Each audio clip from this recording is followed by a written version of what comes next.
하나님 말씀 보겠습니다. 구약 성경 에레미야 애가 3장 19절에서 23절 말씀입니다. 구약 성경 1146페이지 에레미야 애가 3장 19절에서 23절 말씀, 다 같이 하셨으면 우리 합독하시겠습니다. 우리 다 같이 합독합니다. 시작. 내 고초와 재난 곧 쑥과 담즙을 기억하소서. 내 마음이 그것을 기억하고 내가 낙심이 되오나 이것을 내가 내 마음에 담아 두었더니 그것이 오히려 나의 소망이 되었사오면 여호와의 인자와 긍휼이 무궁하심으로 우리가 진멸되지 아니함이니이다. 이것들이 아침마다 새로우니 주의 성실하심이 크시도소이다. 아멘. 할렐루야. 자, 오늘은 에레미야 애가 3장 19절에서 23절까지 말씀을 통해서 소망의 기도 시리즈 6번째 시간, 내 마음의 흉터를 주의 사랑으로 덮어 주소서라는 제목으로 말씀을 증거할 때 우리 많은 은혜 받는 시간 되기를 바랍니다. 에레미야 애가는 제가 익히 말씀드렸듯이 고난과 환난에 빠져 있는 하나님의 백성들을 향한 하나님의 위로와 회복의 메시지입니다. 이스라엘 백성들은 희망과 소망이 없는 그런 절망적인 폐허 속에서 괴로워하고 있습니다. 그런데 그들에게 하나님은 에레미야를 통해서 말씀하십니다. 그리고 그 말씀이 오늘날 우리들에게도 동일하게 전해지는 것이죠. 여러분, 나의 인생의 모든 기반이 무너지는 것처럼, 마치 하늘이 무너지는 것처럼 내 마음속에 소망과 희망이 사라진 듯 하지만 그 상황 속에서도 하나님은 나에게 회복의 길이 있다라고 말씀하시고 내가 살 길이 있다라고 말씀하십니다. 자, 그런데 그 소망과 살 길을 어떻게 만나는지 오늘도 성경을 통해서 우리의 소망의 삶이 어떻게 펼쳐지는지를 보겠습니다. 자, 19절 우선 말씀을 보면 내 고초와 재난 곧 쑥과 담즙을 기억하소서. 아멘. 이 말씀을 좀 보면 고초와 재난은 믿는 자가 당하는 고난을 상징하는 말입니다. 그런데 여기서 보니까 고초라는 말은 정말 내가 너무너무 고통스러운 아픔, 그걸 설명하는 거고요. 재난은 내가 무슨 잘못을 해서 만나는 고통이 아니라, 재난이라는 것이 무엇입니까? 산불, 홍수, 가뭄, 여러 가지 자연재해들을 상징하는 말이기도 합니다. 자, 그래서 이런 것들은 내가 잘못해서 만나는 고난이 아니라 정말 어찌할 수 없는 상황 속에 빠지는 것 아니겠습니까? 자, 이스라엘 백성, 또 왕과 또 악한 사람들이 하나님 앞에 범죄하였지만 그 가운데도 다니엘과 같은 믿음의 사람이 있었어요. 여러분, 바벨론에 의해서 이스라엘이 무너질 때 한번 생각해 보십시오. 그 이스라엘 안에서도 다니엘과 사드락과 메삭과 아벳느고 같은 믿음의 인물들은 존재했습니다. 그들은 나라를 위해서 기도하지 않았겠습니까? 기도했겠죠. 그런데 그들이 아무리 기도하고 간구해도 대다수의 죄, 다른 사람들의 죄 때문에 무너지는 걸 경험했어요. 자, 그렇다면 다니엘의 입장에서 한번 생각을 해보고 또 믿음의 사람들의 입장에서 생각해 보면 실망할 수밖에 없죠. 나는 그렇게 기도하고 간구했는데, 나는 다른 사람들이 그렇게 악을 행하고 우상 숭배할 때 나는 우상 숭배하지 않고 하나님 바라봤는데 어떻게 우리나라가 무너질 수 있을까라는 생각을 하게 되죠. 이유는 우리 하나님께서 다니엘과 세 친구 그리고 다른 믿음의 사람들의 믿음은 훌륭하고 인정하셔서 바벨론의 포로로 잡혀가도 승리하게 하셨습니다. 그런데 왜 다른 사람들의 죄를 물으시고 그들을 바벨론의 포로로 끌려가게 하셨는가? 제가 애초에도 말씀드렸지만 이스라엘 백성들의 모든 하나님의 백성들을 살리시기 위한 하나님의 결정인 것이죠. 하나님께서 엘리트만 살리기를 작정하셨다면, 하나님께서 믿음의 사람들만 살리기로 작정하셨다면 사실은 일찌감치 하나님께서 심판을 행하시고 이 세상을 끝내는 것이 맞습니다.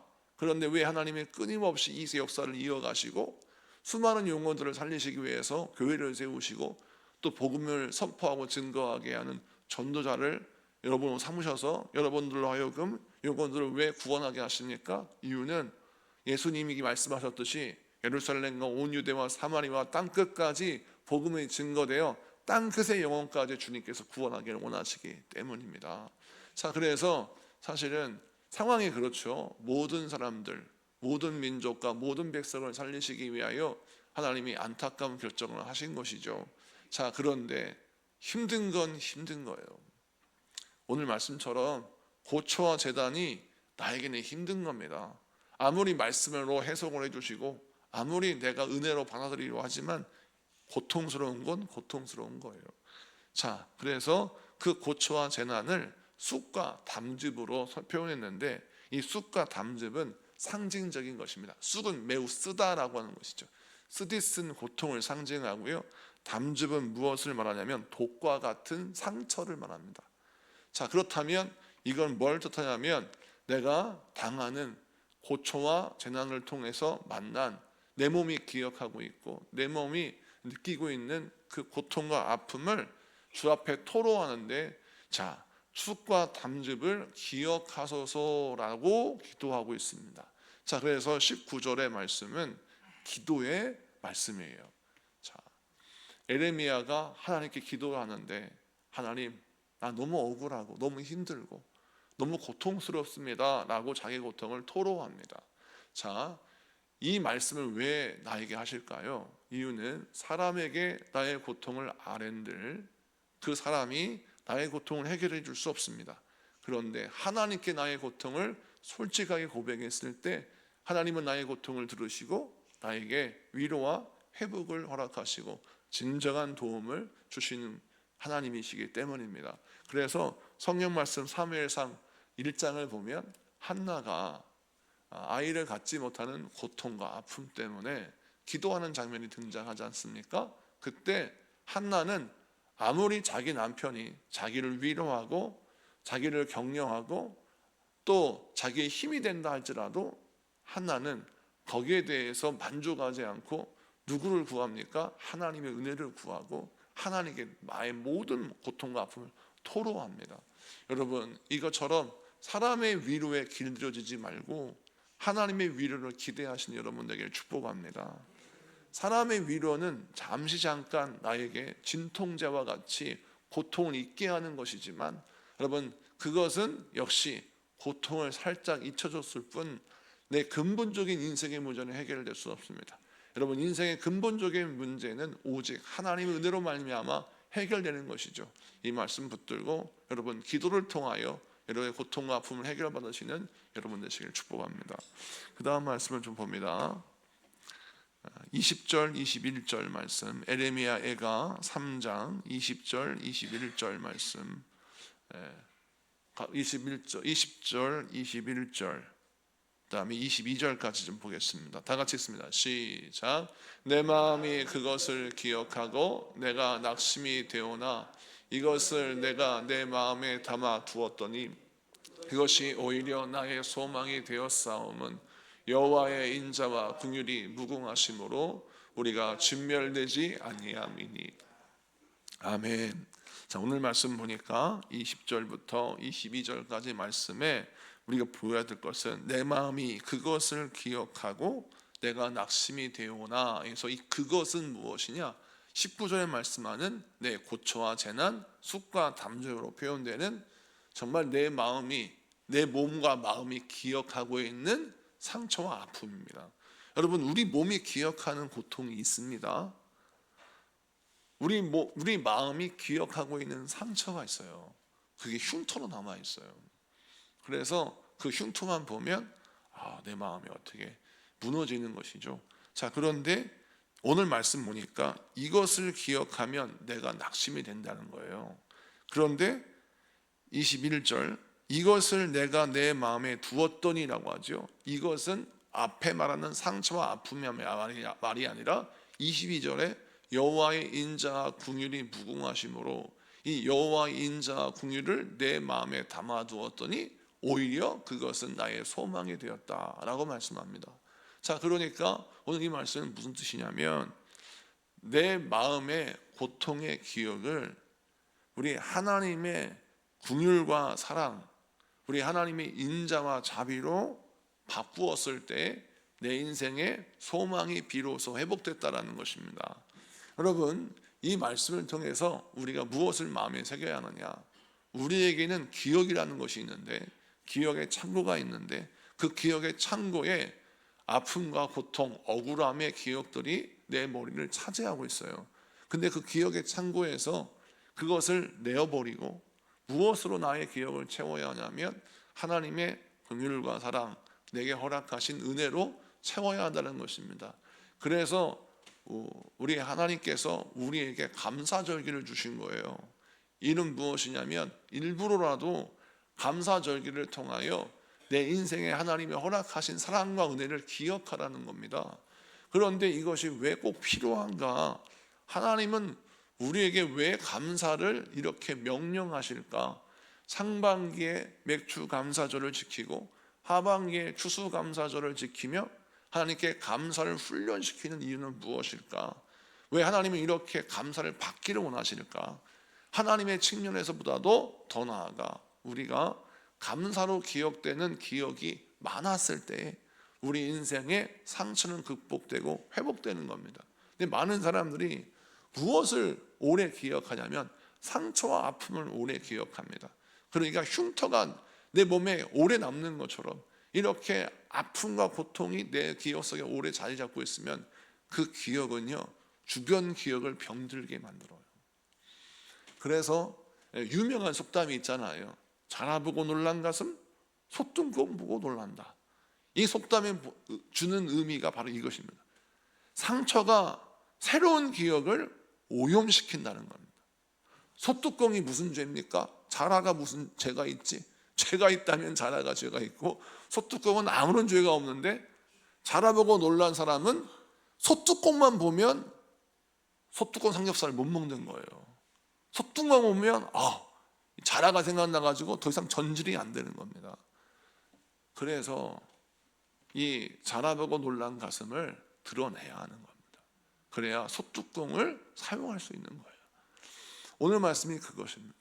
우리 마음속에 자리 잡고 있는 흉터와 같은 기억, 그것을 드러내고 주의 사랑과 은혜, 감사로 덮고 채워야 되는데 이게 잘 안 돼요.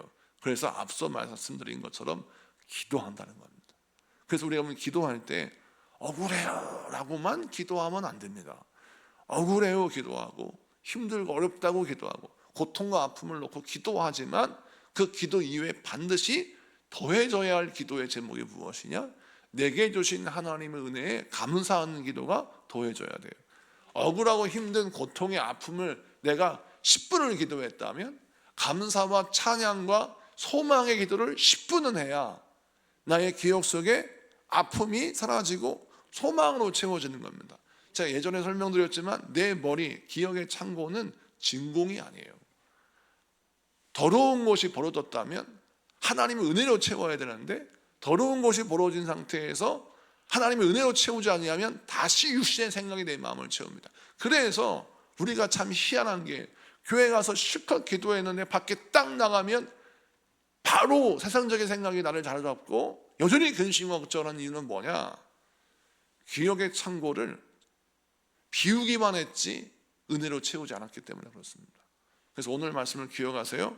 20절부터 21절에 친절하게 설명했어요. 하나님의 은혜와 자비, 긍휼과 인자를 내 머리에 채워야 합니다.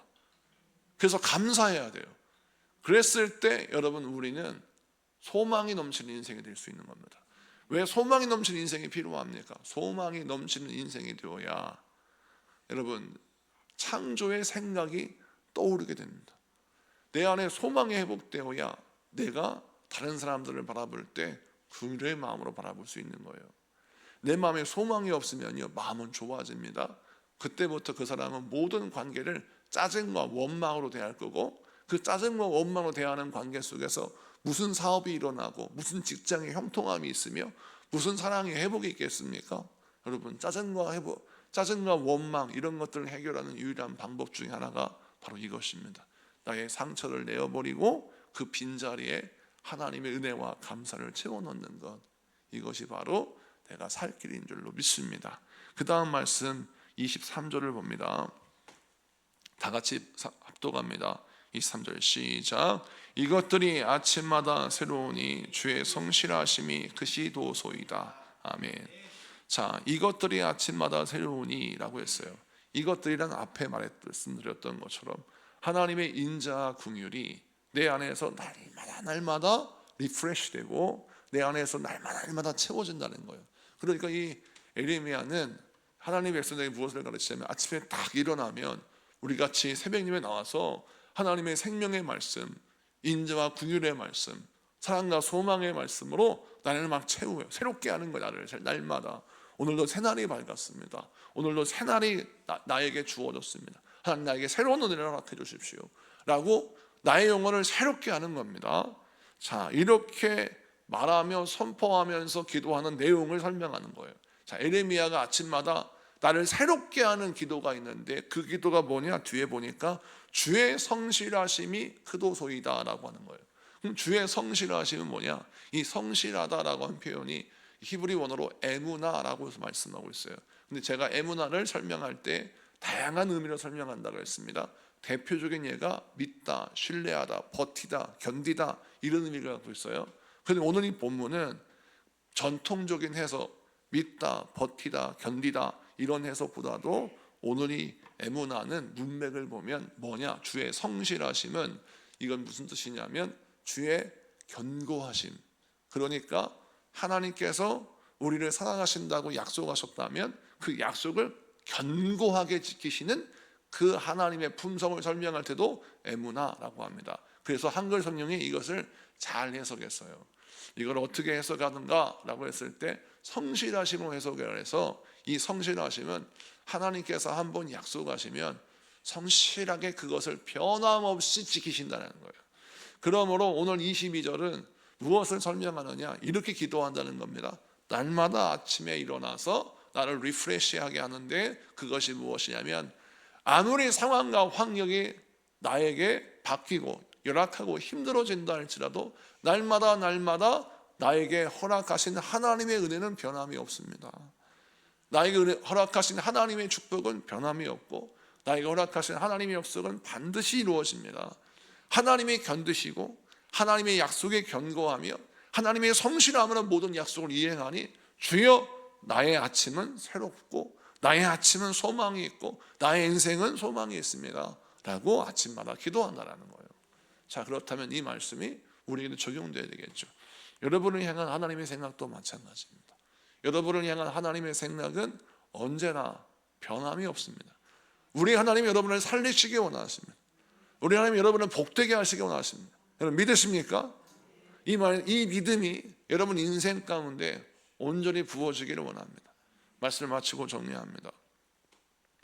오늘 에레미야가 3장 19절에서 23절까지의 말씀을 같이 나누었습니다. 누구나 다 슬픔과 아픔, 고통의 이유가 있습니다. 이것을 부인할 수 없습니다. 왜? 내 인생에 너무나도 선명한 흉터와 아픔이기 때문이죠.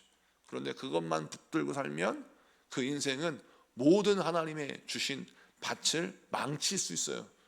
그래서 여러분 아픈 기억, 고통의 이유 때문에 내가 사랑해야 할 사람을 사랑하지 못하고 내가 섬겨야 할 사람을 섬기지 못하고 내가 해결할 일도 해결하지 못한 채 고통에 잠겨버리게 만든 것입니다. 여러분 고통에 잠기지 마십시오. 고난에 잠기지 마세요. 여러분 정신 바짝 차려야 합니다. 일어나야 합니다. 여러분이 회복되어야 합니다. 그래서 살려야 할 사람들을 살리고 해야 할 일들을 해야 합니다. 그래야 가정을 살리고 여러분 형제 자매를 살리고 하나님 맡기신 사명을 감당할 수 있는 것이죠. 그렇기 위해서 우리는 고통의 기억은 하나님께 아뢰고 빈자리를 하나님께서 나에게 허락하신 은혜로 채우며 날마다 새벽에 에레미야의 기도처럼 주여 아침마다 나를 새롭게 하셔서 주의 무궁한 긍휼하심과 하나님의 약속이 나에게 온전히 이루어지는 하나님의 견고하신 하나님의 성실하심이 나의 귀한 복이 되게 하소서라고 기도하는 여러분에게 축복합니다.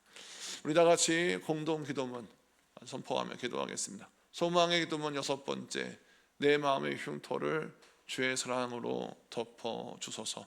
다 선포하며 기도하겠습니다. 시작. 사랑의 주님, 제 몸과 마음에 새겨진 고난의 통증을 주님의 사랑의 기억으로 덮어주시니 감사합니다.